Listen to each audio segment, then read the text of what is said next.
మహిళలు మహారాణులు, మహిళలు మహారాణులు, పచ్చనైన ప్రతి కథకు తల్లి వేరు పడతులు, భగ్గుమనే కాపురాల అగ్గిరవ్వ భామలు, ఇంటి దీపమై వెలిగే ఇంధనాలు యుతులు, కొంప కొరివిగా మారే కారణాలు కాంతలు.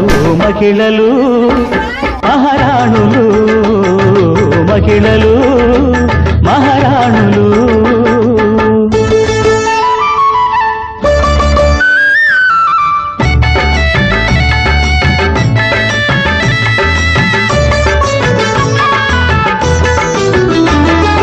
ఆశ పుడితే తీరుగాక గరుయల నాగలు, సహనానికి నెల తల్లిని పోలగలరు కొలతులు, అమ్మగా లోకానికే ఆయువిచ్చు తల్లులు.